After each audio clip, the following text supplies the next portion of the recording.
Hi, and welcome to the SEO podcast, Unknown Secrets of Internet Marketing. Is that good? I think that's right. That worked. My name is Chris Burris, owner of eWebstyle. I'm Charles Lewis, your internet marketing specialist. Thank you guys for tuning in. Hopefully we have some special guests that we met last night. Hopefully they're turning in. Give a shout out to, a punch in the face to Matt. If he actually tuned in, met him at a nice, actually a really good event. Design at Work is a local PR advertising firm. They just expanded their facilities. They had a great party. Actually, the owner and some of his key staff were playing in a band, and it was a great event last night. Phenomenal office. I mean, phenomenal layout, from the design to the layout to the employees working there. Just great company. They're doing some big things over there. And appreciate the invite for y'all even letting us come check y'all out. That was awesome. Hey, as always, a little bit of news and a tip from the previous podcast. The tip from the previous podcast is help your SEO efforts with a properly managed social media campaign. Yep. Done with that. Remember, if you're near some sort of electronic device, tweet, Facebook, do something right now. He always has the recipe. Yeah, get on your device. He's got the new device. Yeah, you see my shameless plug for my new Google Nexus phone. But yeah, get on your phone or your whatever device you're on and tweet us, man. Tweet us at eWebstyle and tag this one, hashtag SEO Podcast 134. We're getting a lot more people are doing that. That's pretty exciting to see that happening. That's great. Yeah, punch in the face to Your World Pro. He's watching right now, and he checked it out last week. And I'm going to take this time to punch in the face to our regulars. AT, I know you're watching. So just thank you, Darren, and all you guys. Really appreciate the support. Remember, we are your friendly local neighborhood top position snatchers, where our mantra is don't be a douche. Don't be a douche. Yeah, it's not a good look. And don't finish your podcast with douches. our transcriber of our podcast, I'm reading the last line of it. I'm like, douches. Man, Charles was going after. I don't remember Charles going after somebody, calling him a bunch of douches, and then I realized it was deuces. We're out. Deuces. Hey, we have a review on iTunes. Look at this. I'm actually using the iPad to view the reviews on iTunes. It sounds about right. Yeah, and frankly, it's only because my computer was acting up this morning. This one was a great podcast. Is the title, SeattleOrthodontist.com. This podcast is not only informative but entertaining. I especially like the video format and the website reviews. I think they're actually talking about our Seattle Ortho. Yeah, we did a webinar. We did a web analysis of them. That's our other podcast, the Unknown Secrets of SEO Website Analysis. Yeah. I have improved my website using a number of pearls I gained from this podcast. Unlike this podcast, most of the other SEO podcasts out there of date, which make them are out of date, which makes them a limited utility in terms of current SEO. I added the word current. I hope these guys keep working on this podcast. Hey, punch in the face to you at Seattle Orthodontist. Appreciate it. And hopefully you take some of our advice from your web now and incorporate it and hit us back with, like the stat we have from the one guy. We gave him one comment. He said, Central Park, I increased the video views by 70%. Yeah, do this favor for me, because I'm very in analytics. Why don't you track the date that you made those changes, those pearls you spoke about, and track it for the rest of the month.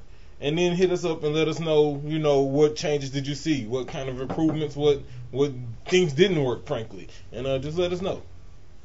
Cool. Another punch in the face for Paul Shaw. He's actually in Sydney, Australia. Boom. He called up actually like Tuesday evening. I was just about to leave home, and we had a good long conversation. He actually does karaoke machines. Okay. And we did a SEO website analysis of one of his sites. He actually submitted two, and the other one was more important, so we're actually going to do that today. And we had just had a really good conversation, and a big punch in the face to you, Paul. Hey, a little bit of news. The Senate actually postponed the vote on the PIPA legislature bill. I think it's bill. So the legislature was pushing through a bill, and they postponed that vote. Yeah, they paused it. They stopped it. People protesting, PIPA and SOPA. Yeah, something I thought was really interesting. Google announced that they slowed down their crawlers to try and ensure that those people who black out their website, like Wikipedia or whatever, we're less likely to get crawled and less likely to get penalized, by this particular issue. So out there, and cheers, tip of the hat, punch in the face to Google for supporting this community, the web community, in their effort to protest what is clearly a problematic bill. It was interesting because Google actually, they didn't block their website. They just put the block out of their Google logo. Nothing happened on Yahoo and nothing happened on Bing. They didn't make any changes. And basically, Yahoo's co-founder resigned this week, so maybe they were preoccupied with that. We're going to delay our blackout. And as much as they've been selling off and getting rid of and everything else, I don't think they're in a position for whatever costs it would be to black out their website. Yeah. Yahoo kind of reminds me of the Titanic. I mean, and it's now the captain is just about to jump ship. Yeah. And that was one of the founders. That's what I'm saying. Yeah, founder and was he CEO? What is he? He's a co-founder and one of the principals in the management team. So he's out of there. Well, moving on to bigger and more things that aren't sinking. Because it's a sinking ship. All right, is that all I got? I think that's all I got. We have a Facebook contest, and speaking of Facebook, there is a way to actually get a hold of us. There's a few ways. You could follow us on Facebook, facebook.com/eWebStyle. You can also hit us on Twitter, twitter.com/eWebStyle. Well, I left out the slash there. Yeah. Changing it up. Can't get me. YouTube.com/eWebStyle. Podcast at e-webstyle.com. That last one is just if you want to send us an email. We are running a Facebook contest. It's a caption contest right now. If you're listening to this on audio on iTunes, the contest is probably over. And that means there's probably a new contest, so go hit our Facebook page. Again, facebook.com/eWebstyle. Get in that contest. Whoever's winning the contest is getting a $10 something. I know Darren Bowie specifically requested a $10 Amazon card. He didn't really want the Best Buy card, so we're open to whatever it is that you guys need. So check it out on Facebook. Pregnant fathers are always fun. So remember, great updates. At least the new algorithm update. I think it came out yesterday. They call it the Google Page Layout Algorithm Update. And so this algorithm is really an indicator of how Google is taking into effect more issues in regards to design and layout. They're really trying to present the best content and the best experience for the Google user. Yep. And this is another way of doing that. So what they're trying to do is really, the article I read basically said that they're trying to prevent frustration, right? How many people go to a website and then you're automatically hit with articles? Or not articles, but you're hit with ads. Banner ads. Or square ads or display ads or frankly content or rotating images that don't necessarily have an effect on what you're searching for, right? We deal with that a lot, especially with these newer sites. They all tend to have the rotating banner, a really big rotating. Yeah, which is fine if it's relative to the search on that page that it's on. Useful, yeah. And so they're trying to remove those. Anybody who doesn't have relative content to the search phrase above the fold, and instead they have tons of ads and images, is gonna hurt their ranking. I think that's awesome. All these blog sites with, the banner at the top and then another banner here and then a small text ad here and all of this is above the fold. You have to consider a redesign. Yeah. And I appreciate it. I don't like it. So how many, I think I take a kind of an inventory of websites that I go to, and I don't see that many pages. I know there's a ton out there. I just don't see that many pages that are overwhelmed, where the ads are overwhelming on the top. Well, how about you? Like, what's your experience? I see a lot, but I think we kind of search differently, right, in regards to maybe the content we're viewing. Right. I look at a lot of of sports. You look a lot of sports, right. a lot of urban content, and so what I find out is these sites that have frequent visitors, right. that have frequent content changes and new posts, they make their money off ads, right? And the ad dollars go up with the more visitors they have, and you get more visitors and by the more ads that are up on top. Yeah, exactly. So I think it's those sites that'll feel the pain the most. So really niche sites that somebody's out there. Frankly, it may even be a hobby that they're doing, and they're just trying to get as much value out of that hobby, or just kind of a new business, and so they're putting a lot of ads up top above the fold so that they can generate as much revenue as possible. Yeah, I think our small to medium sized businesses who we usually target, who may frankly content won't change that often, may be okay. If you're a plumber in Houston, you probably don't have ads, and if we did the site, you definitely don't have ads. No. By the way, our litmus test for whether you should have ads on your site or not is if you sell and make money somehow, you should not have ads, because ads are just a way to drag people away from your site. We've had, I was talking with a moving company that had Google AdWords at the bottom of their website. And I'm like, what are you here? They had AdSense at the bottom. Yeah, AdSense. And not only that, it was ads for other moving companies. So like, not only are you driving traffic away from you, you're driving it to your competition. You literally, if you can make money doing what you're promoting on your website, you should not have ads on your site. What's interesting to me is Matt Cutts, when he talked about the algo update, he mentioned that in typical fashion, this won't have a huge effect. It's going to affect 0.1% of And I want to encourage people to be leery of that, because Google also said the same thing about protecting the keyword data. Yep. And they said it would be less than 2-digit percentage, and we're seeing not provided. Those that's 12, 13%, up to 17%. And so, matter of fact, we'll get into something a little later. I believe that'll say this year it'll probably be closer to 25%. Yeah. Because of Google Plus and more people using Android, and so. Yep. Yeah. I saw this on Search Engine Land that AdWords is getting more granular with new mobile targeting options. Mm-hmm. I thought that was pretty cool. You can actually drill down to the particular operating system, right? So you could show different ads to somebody who's on, iOS, obviously Apple product, or Android, or WebOS, which is I'm guessing, what is WebOS? That was Palm.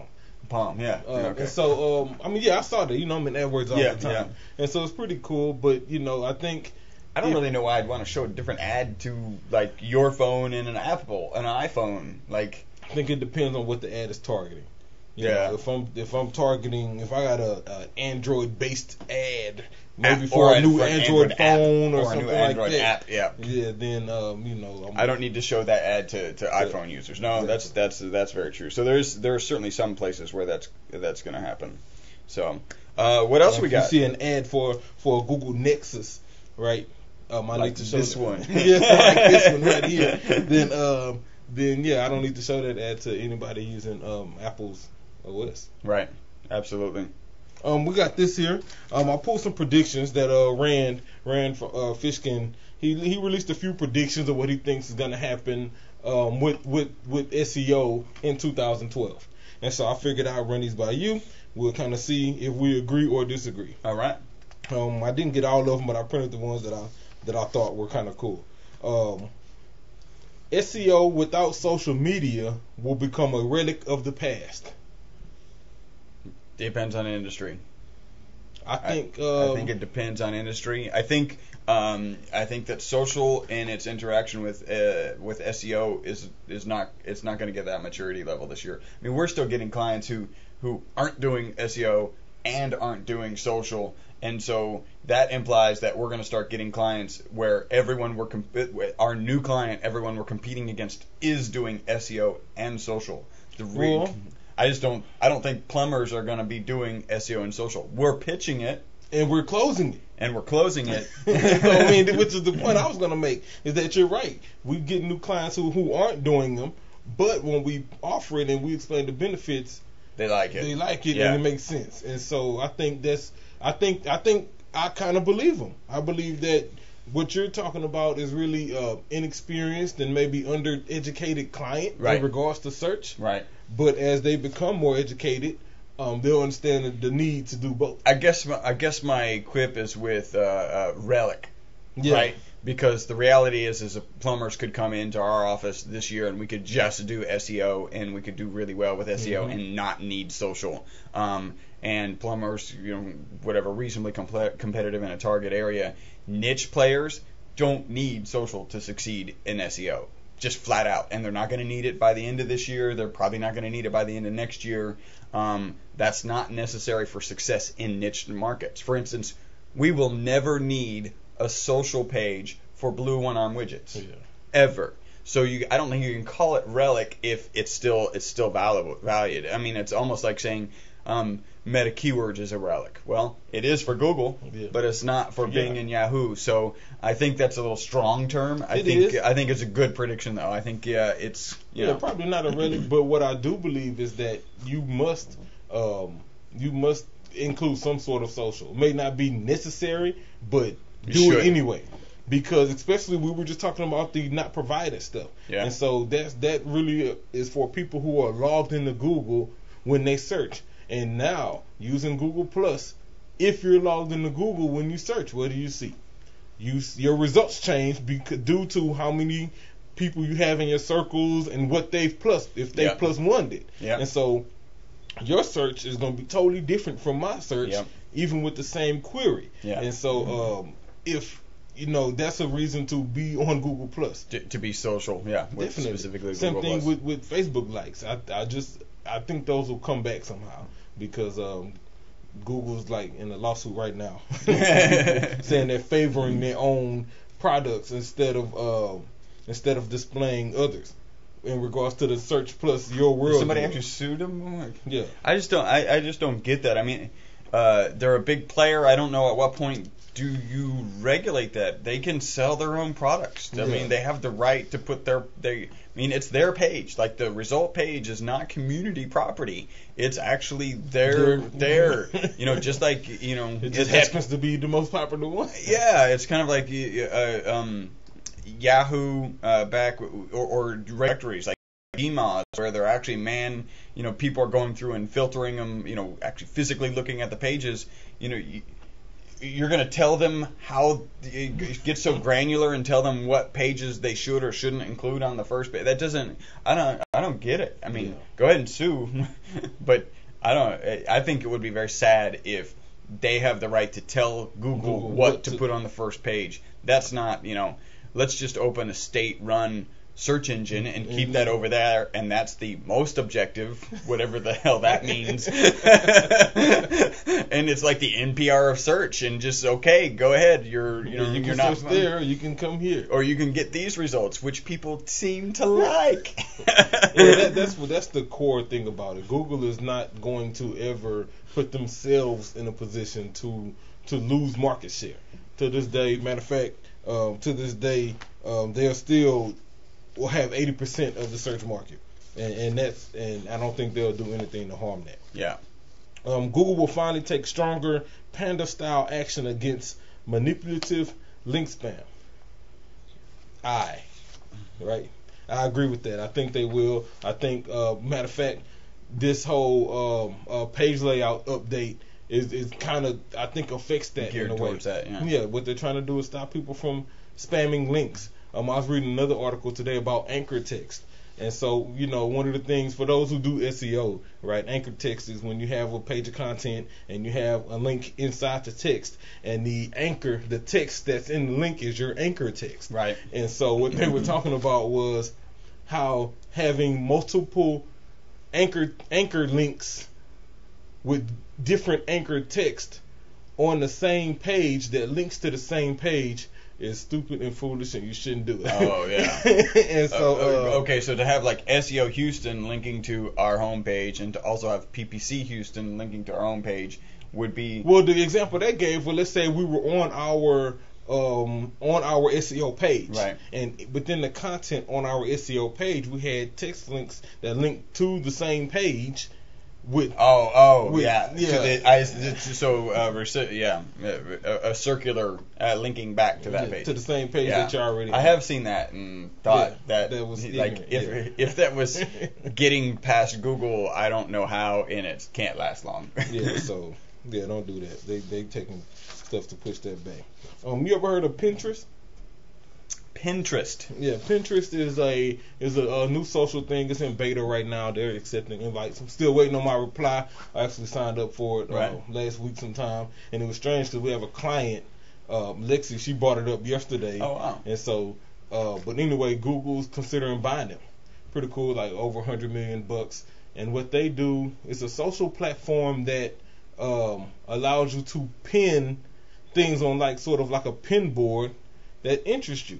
And people can pin stuff to your board that they think that you would like. Yeah, it's kind of like a graphical bookmarking, or like a community a cork board, like at Starbucks or whatever. Yeah, something like interesting. That. And so, his prediction is that they'll break into the mainstream. So apparently they've been active for a while. So we'll see. I signed up. I'd like to break into the mainstream. So approve my invite, please. And we'll help. Yeah, we'll help. Let's see. Overly aggressive search ads will result in mainstream backlash against Google. I didn't quite understand this one. Overly aggressive search ads will result in mainstream backlash against Google. I think that. Well, I think what he's talking about is aggressive ads where people may be, using multiple domain names and running the same ads and taking people to the same site and things like that, and Google allowing it to happen. And I think that's where the backlash would come in at. And so I think at the end of the day, Google still wants to provide the best experience for the user, and so I don't think that will become a problem. I think they will cancel that out before. Well, I think you also what is backlash, right? So there's one thing for a large or even a vocal group of people to say this is wrong when the rest of the people are voting with their dollars and actually utilizing those benefits. So what does it mainstream backlash mean? The only backlash that is of importance, frankly, is going to be to vote with the dollars and say, I'm not going to use this particular search and I'm going to be vocal about it. I think you've got to be careful about social movements to guide Google into what they should be doing and the reality of the pocketbook, which is if the pocketbook if that's selling and doing well and I'm not seeing any financial penalty, then it's not going to change, right? There is no mainstream backlash. That's the only backlash that actually really matters. So I think for something like that, you really have to get a huge grassroots organization to create what you're calling mainstream backlash. It would have to be gigantic in order to have enough people motivated. Because I'm looking at some of the screenshots he has. I don't use that search. I don't know what search he's doing. It's very particular. And so, I could join him. Yes, Rand, I don't do what I never did before, and that will not affect Google, right? They'll be like, good, don't do what you weren't doing before. And then the fact that Google at this point, I won't say doesn't care about the money in the sense, because frankly they did release their earnings and their earnings were lower than they had been projecting. But even with the page layout, they're moving sites that have ads, which usually come from Google display advertising or AdSense. They're decreasing their rank, and so by default, that's going to reduce the amount of revenue that they receive. Yeah. And so I don't think that it's more of I don't think it's a budget issue or a money thing. I think it's just what is the right experience? Exactly, what's the right thing to do. That's it for that. I do got blanks there. All right.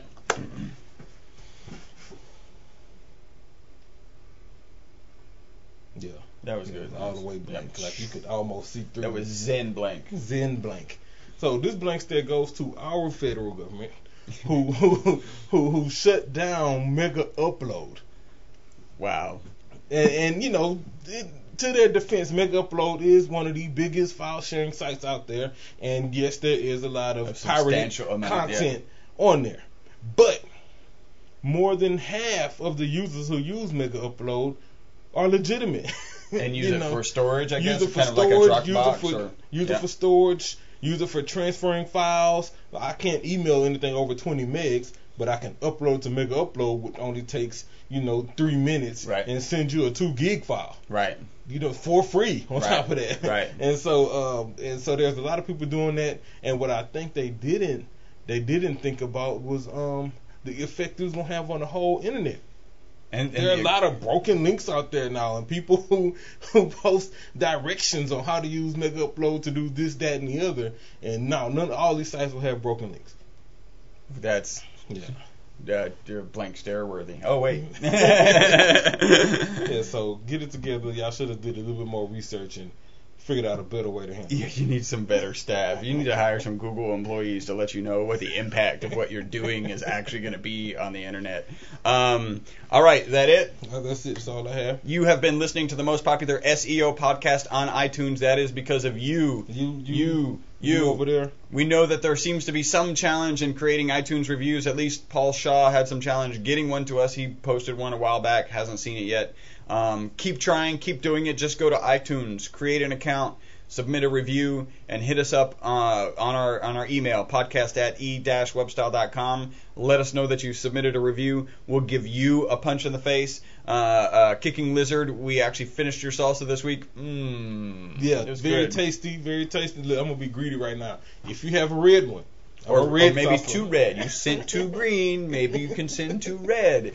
Yeah, so I do red salsa. Oh, in regards to the reviews, let me give you this alternative. If for some reason you do have an iTunes problem, hit us up on Google Places. Yep. And give us a review there. The best way to find our Google Places ad is just go to e-webstyle.com/SEO podcast.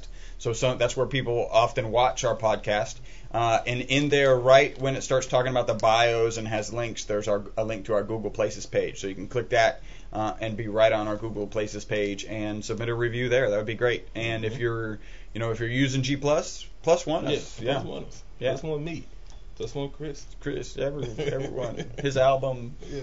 Yeah, a couple people recognized him at the event last night. They're like, look, I've seen a video with you. Yeah. Oh, I don't know. Yeah, I try to play low key, man. The SEO rapper was in the building, and I didn't recognize me, but people give you that look like. You should be dressed different. You need a hat. Yeah. So that was kind of cool. All right. Thank you guys for tuning in. Thank you for making us the most popular SEO podcast on iTunes. Until next week, bye-bye for now.